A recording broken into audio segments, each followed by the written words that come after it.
ചങ്ങാറ് കുന്തും ഖൈറ ഉമ്മ, ഉത്തമ സമാജ, മാതരി സമാജ, എല്ലാവർക്കും പിന്നെ സ്വീകരിക്കാൻ പറ്റിയ സമുദായ. എന്നിട്ട് ഞങ്ങളെ ഭാഗത്തോ ഒരുപാട് തെറ്റുകള്. നിങ്ങൾക്ക് വിഷയം എന്തുണ്ടാ? ഇന്ത്യക്ക് സ്വാതന്ത്ര്യം നേടിത്തരാൻ വേണ്ടിയിട്ട് നല്ലോണം കഷ്ടപ്പെട്ട, ഇന്ത്യയുടെ കാനൂൺ ഉണ്ടാക്കിയ എഴുതിയ ആള് ഡോക്ടർ BR അംബേദ്കർ. ഒന്നുണ്ടല്ലോ നിങ്ങൾക്ക് ഒന്നില്ലേ? സ്കൂളിലെല്ലാം പഠിപ്പാട്ടി കൊണ്ടുണ്ടായ അയാള് ആളൊരു ഹിന്ദു മതത്തിൽ ജനിച്ച ആൾ. ഹിന്ദു മതത്തിലെ താരതമ്യ അവിടെയുള്ള പിന്നെ ഈ കീഴു മേളു ജാതി ആ ഒരു വിവേചനെല്ലാം കണ്ടിട്ട് അയാൾക്ക് ഭയങ്കര ബേജാറ്. അയാൾ കുറച്ച് വിദ്യാഭ്യാസമുള്ള ആളല്ല. അയാൾ എന്താക്കിയോ തൊട്ട് ലാസ്റ്റ് ടൈമിൽ അയാൾ തീരുമാനിച്ച് ഞാൻ ഹിന്ദുവായിട്ട് ജനിച്ച ആയെങ്കിൽ ഞാൻ ഹിന്ദുവായിട്ട് ചാവല, അതൊക്കെ ഞാൻ റെഡിയില്ല. കാരണം ഹിന്ദുത്വം ചൊല്ലുമ്പോൾ അങ്ങനെയാണ് അയാൾ പറഞ്ഞത്. സത്യത്തിൽ ഹിന്ദു മതം നല്ല മതമാണ്, ഞങ്ങൾ ആ മതത്തെ കുറ്റപ്പെടുത്തുന്നില്ല. ശാന്തിയുടെ മതമാണ്, സമാധാനം പഠിപ്പിക്കുന്ന മതമാണ്.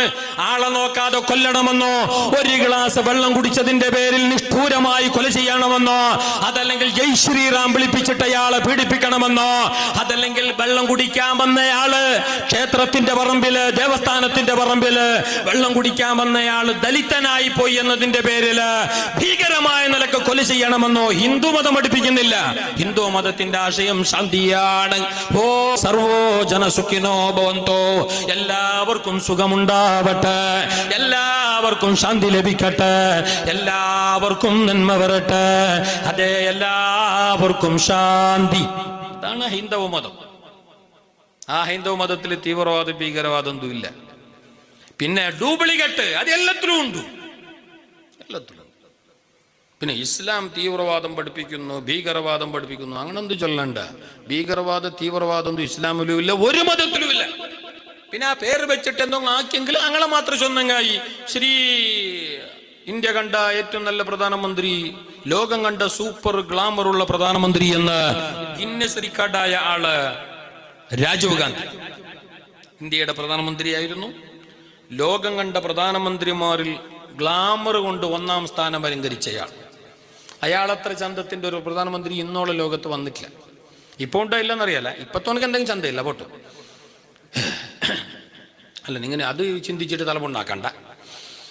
അങ്ങനെ അയാള് തമിഴ്നാടിന്റെ പെരുമ്പൂരിൽ വെച്ചിട്ട് LTT തീവ്രവാദികളായ നളിനിയും അതുപോലെയുള്ളവരും കൂടിയിട്ട് ബോംബിട്ട് കൊന്നു അല്ലേ? അവർ മുസ്ലിം തീവ്രവാദികളാണോ? അല്ലല്ലോ. ഒരു ഉറുമ്പിനെ പോലും വേദനിപ്പിക്കരുത് എന്ന് ലോകത്തെ പഠിപ്പിച്ച ബുദ്ധന്റെ അനുയായികളാണ് LTT വേളുപിള്ള പ്രഭാകരന്റെ അനുയായികളാകുന്ന ബുദ്ധമതക്കാരായ ആ തീവ്രവാദികൾ. പക്ഷേ അതുകൊണ്ട് ആ ബുദ്ധമതത്തെ കുറ്റപ്പെടുത്താൻ പറ്റുമോ? പറ്റല്ല. അവർക്ക് മതമില്ല, തീവ്രവാദത്തിന് മതമില്ല. അത് എല്ലാ മതത്തിന്റെ അനുയായികൾക്കും ആ സ്വഭാവം ഉണ്ടാവും. അതിനാ മതത്തെ കുറ്റപ്പെടുത്തരുത്, മതത്തെ ആക്ഷേപിക്കരുത്, ഹൈന്ദവ മതത്തെയോ ക്രിസ്തവ മതത്തെയോ ആക്ഷേപിക്കരുത്. നിങ്ങൾ നോക്കൂ, ആ ഇറാഖിലെല്ലാം ബോംബിട്ടിട്ട് ലക്ഷക്കണക്കിന് ആൾക്കാരെ കൊന്നുകളഞ്ഞു, എത്രയോ പെണ്ണുങ്ങളെ വിധവകളാക്കി, എത്രയോ കുഞ്ഞുമക്കളെ യതീമീങ്ങളാക്കി, എത്രയോ പാവപ്പെട്ടവരെ നിഷ്ഠൂരമായി കൊന്നുകളഞ്ഞു. ആരാ നേതൃത്വം കൊടുത്ത്? ആര്? ജോർജ് ബുഷിനെ പോലെയുള്ള ക്രൈസ്തവര്. അതുകൊണ്ട് ക്രിസ്തു മതം തെറ്റാണെന്ന് പറയാൻ വയ്യോ? അങ്ങനെ പറയല്.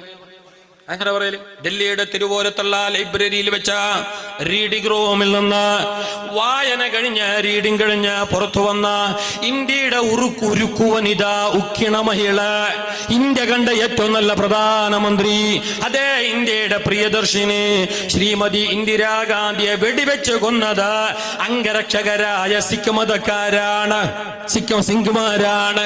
അതുകൊണ്ട് സിഖ് മതം മോശമാണെന്ന് പറയാൻ പറ്റുമോ? ഗുരുനാനകിന്റെ നേതൃത്വത്തിലുള്ള സിഖ് മതം പിന്നെ ഭീകരവാദം പഠിപ്പിക്കുന്നു എന്ന് പറയാൻ പറ്റുമോ? പറ്റില്ല. ഞാൻ പറഞ്ഞു വന്നത് മതത്തിന് ഭീകരവാദമില്ല, മതങ്ങൾക്ക് തീവ്രവാദമില്ല. പക്ഷേ എവിടെയാ ഇതുപോലെയുള്ള കള്ളന്മാർ, കൊള്ളക്കാർ, അക്രമികൾ ഉണ്ടെങ്കിൽ അത് അവരുടെ തെറ്റാണ്, മതത്തിന്റെ തെറ്റല്ല. ഞാൻ